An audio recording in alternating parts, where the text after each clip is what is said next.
دغه مولانا صاحب دا بیان ما پرون واورېدو چې ما اول ذکر کو بل مولانا او دا دوی منځ کې دا خبر را یاده کړ نو هغه دا ویلي چې د اولني سب کې چې کوم خلک ناسي دا اکثر منافقان دي او بیا سپینګیري او داسې کړانچي لکه سپی چې وار راوړي ګوره پیغمبر صلی الله علیه وسلم وایي که تاسو ته د اولني صف اهمیت معلوم وی که نه تاسو به جګړه کړې وی په دې باندې چې زه اولنی صف غواړم معنی چې اولني صف کې نیکان خلک کېږي کیدی شي منافق پکې ناسي دا کیدی شي کې خبره ده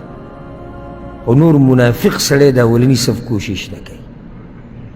الله د منافقانو مبارک وي اذا قاموا الى الصلاه قاموا کسالى هغه منزله نه راځي هغه په منځ کې سستي کوي اولني صف ته هغه څنګه ځان رارسوي او که چېرته رام شي اولني صف ته د هغه به چېرته څه خباست وي څه مقصد وي څه طریقه وي خو نور عموما په اولني صف کې څوک ناسي مؤمنان نیکان خلک ناسي دویمه سپینګیري دا زموږ د سر تاجونه دي سپینګیری هغه انسان دی چې پیغمبر صلی الله علیه وسلم وایي دا سپینګیری چې الله تعالی سوچت کې الله له حیا ورسي حالانکه دغه الله بنده دی ګورې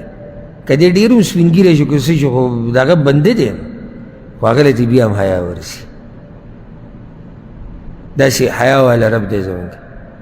نو پیغمبر صلی الله علیه وسلم وایي هغه سړی زما په امت کې نه دی چې زموږ د سپینګیري عزت نه کوي او سپینګیري خو ښایسي د جومات د درسونو د علاقې د کلي د کور په دوی باندې خو هر ځای ښایسته ښکاري والله زه به خپل درس کې چې کوم مشران وینم نو دومره مې د هغوی سره محبت وي چې دومره محبت زما د ځوانانو سره نه وي ځکه چې د هغه مشران خلک دي چې الله د دوی نه حیا کوي نو زه به ترې حیا نه کوم بل دا هغه خلک دي چې عمر ډېر تېر کړی دی نو نیکیانې زموږ نه زیاتې کړي دي زموږ نه زیات عبادتونه کړي دي ډېر وخت یې تېر کړی بل دا چې مشران دي نو هلته زموږ هم مشران دي نو څنګه چې موږ غواړو چې زموږ د مشرانو سره وشي نو داسې به د بل د مشر سره هم کوي که نه موږ دا غواړو زموږ د مشر د خلک عزت کړي نو د هغه بل د مشر به هم عزت کړي نو الله دې زموږ په حال باندې رحم وکړي چې کله په منبر باندې داسې خبرې کېږي او سپینګیري او جومات پې ښایسته